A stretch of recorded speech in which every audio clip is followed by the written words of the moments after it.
Obviously, organizations are going to need to have a very solid upskilling plan, and especially as we face a new era of transformation with everything that is happening around generative AI.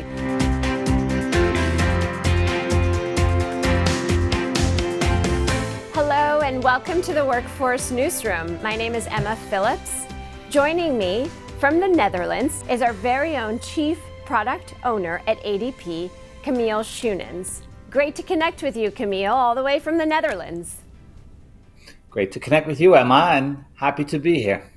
What's your advice to employers across generations as they navigate future waves of innovation?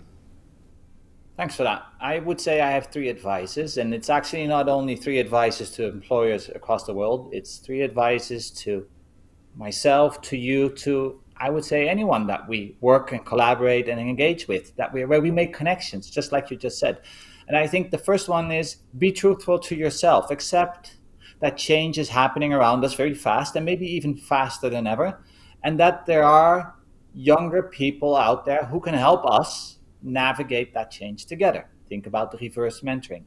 I think it's also important for us to engage in what I call multi-generational conversations and actively do that and be self-aware that we do that. And do that in our private and professional lives so that we understand the needs and the values and our habits amongst these groups. And I think the third one, don't assume that what works for us today will work for the next generations to come tomorrow. I appreciate how your answer really connects with what I am thinking as well. And so I wanted to ask you a question. How closely HR works with your team influences what you're doing from a product innovation standpoint? To be honest, I'm very lucky with having so many great HR people so close to me in ADP as my listening posts of people that are representing exactly the same personas as our clients and our end users anywhere in the world using our products. And our internal HR department really inspires me and my teams on what we need to work for, what problems we need to solve for, and what the problems are that HR professionals around the world today face. Yeah, like I said, I'm very fortunate for that, and I appreciate that collaboration every day.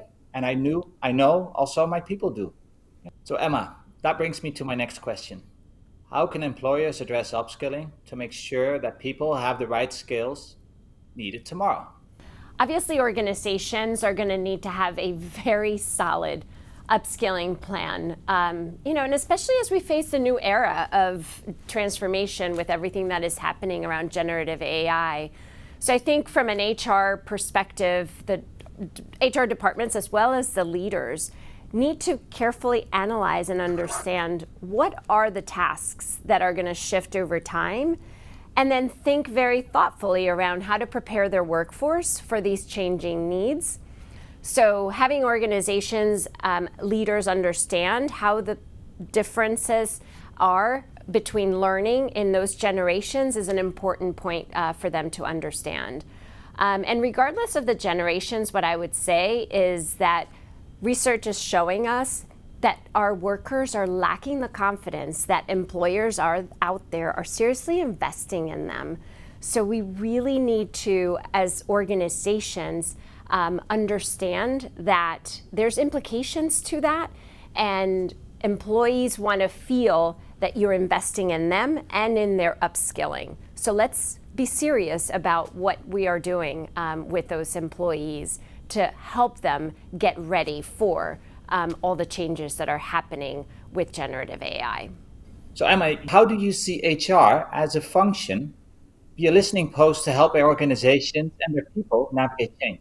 In the end of the day, everybody wants to be connected, and everybody wants to have technology and tools that help that connectivity regardless of where they are demographically, locally, globally, and in different generations.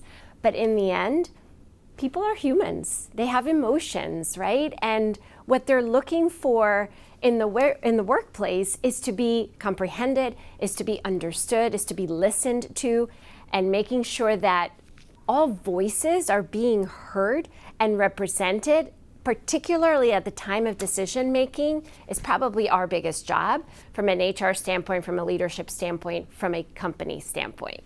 This has been a great discussion, Camille. I have a feeling that the conversation is going to continue across different workplaces around the world about the differences as well as the similarities, and what are some of the strong practices that we all can take to make everybody effective in the new world of work. So thank you for sharing your insights, Camille. I really appreciate it.